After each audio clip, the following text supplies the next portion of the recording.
Have you ever heard a three-word sentence and feel the whole paddock go cold? After Mexico, Max said it plainly. We had no grip and we expect the same problem in Vegas. That's not panic radio. That's a diagnostics report from a driver who knows what his car needs to win. And when Max talks like that, you lean in. Because suddenly, the chase isn't just about speed, it's about survival. Here's the mess. Max sits third, 36 points behind Lando Norris. There are 4 rounds left. On paper, yeah, still possible. In practice, he needs miracles and math to align. But this weekend in Brazil, there's one tidy, ugly fact. 33 points are available. Sprint plus Grand Prix. Win both, and Max slashes that gap to 3 points if Lando scores 0. Realistically, Lando will score, but that's the scale of what's possible. That's why everyone's whispering 33 points, like it's a prayer. So let's break this down, clean the math, the weather, the secret fix, and the little golden helmet that matters more than you'd think. Why 33 points feels like a miracle. 33 points this weekend, that's the new ammunition for Max. 4 races left, roughly 116 points still up for grabs, and Max is 36 down. Spread that gap over the 4 events and you get about 9 points per weekend he needs to gain on average. That's not impossible, but it's narrow. One huge weekend helps. Brazil is the only event on the calendar right now where a single weekend can do almost all the damage. Take maximum points and the championship swings back into one of those anything can happen scenarios. Fail, and it's a long uphill slog. So yes, 33 points is a miracle number.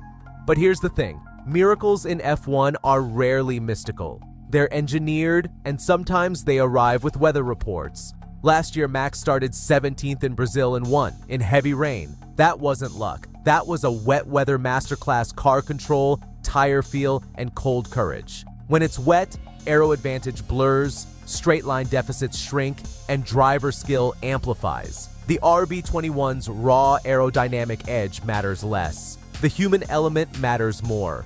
Forecasts are flirting with chaos this weekend.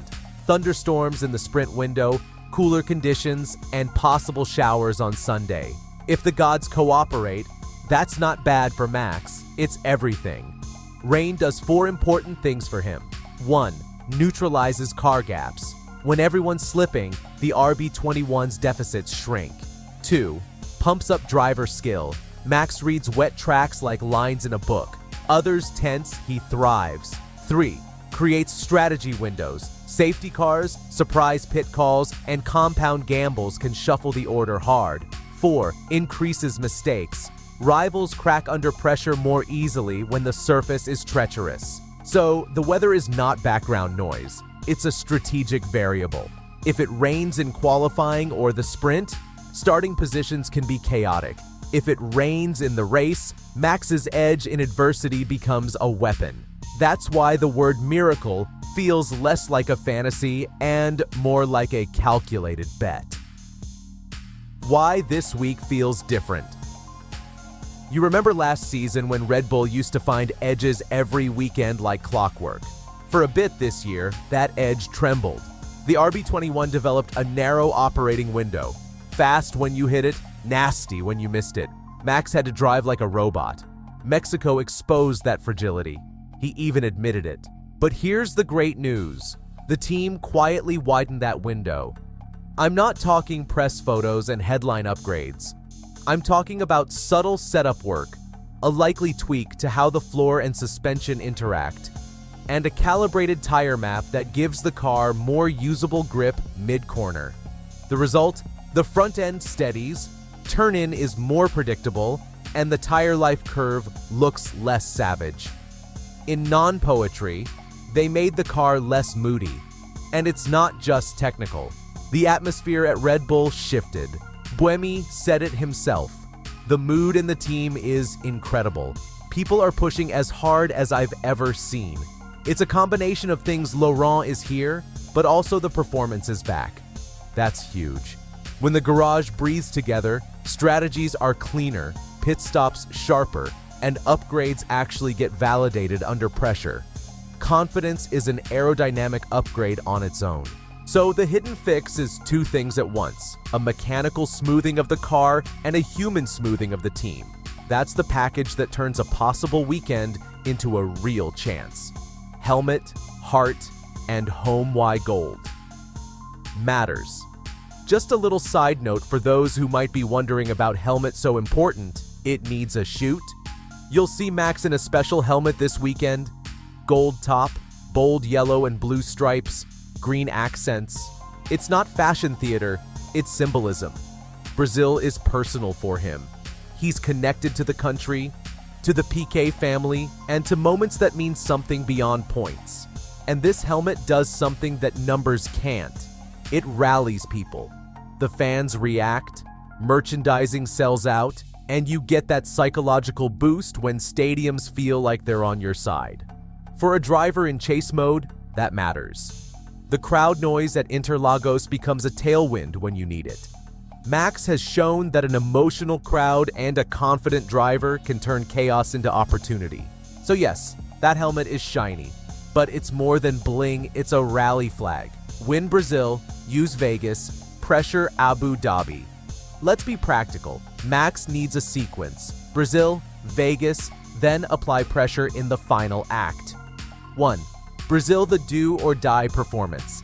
If he wins the sprint and the GP, he can close the gap almost to a breathing distance. That's huge. A wet, chaotic Interlagos gives him the most realistic path to those 33 points. 2.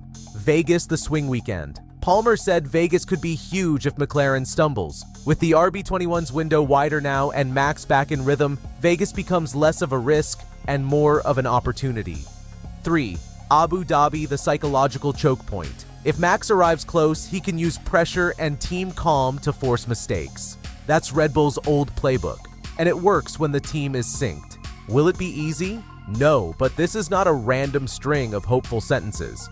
It's a tactical map. Win in Brazil, capitalize in Vegas, and make Abu Dhabi an emotionally brutal finale for McLaren. We stay honest. Hidden fixes can mask symptoms. If the underlying problem is an aero ride coupling that appears under different loads, it can return in a new setup. Vegas is a wild card. Low downforce, long straights, unique thermal demands. The RB21's trait could resurface there, and even if the car behaves, Lando will score points. He's not watching the sky for miracles, he's driving sensibly and collecting scraps. Max needs not just to perform, he needs the rivals to falter. That's the hard part. Winning his own race is the first step, getting others to implode is the second. Finally, pressure does strange things to people. Max is battle-tested, but this is a human drama as much as a technical one. The team must sustain the momentum. Buemi's quote about mood is promising, but momentum is fragile. Why this feels like a movie? Here's the honest bit. Sport is stories. The math says 33 points is a chance.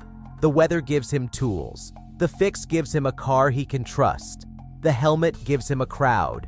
And the team Buemi says is breathing the same air. That's everything you want when a season tightens into a thriller. Champions get forged in moments like this. Pressure, a little luck, and the skill to seize chaos. Max's Mexico admission was brutal because it revealed vulnerability. But vulnerability is also a starting point for a comeback. The team heard it. They acted. Now the stage is set. If it rains in Brazil, that's not just weather, it's potential. If Max turns up with the same wet weather genius we saw from P17 in 2024, this weekend will become a swing of seismic proportions. So will rain save his title dream? Maybe. Will the hidden fix hold and the team keep the momentum? That's the real question. But one thing's true. The chessboard is set. Max has the pieces to engineer a miracle. He needs to make the play.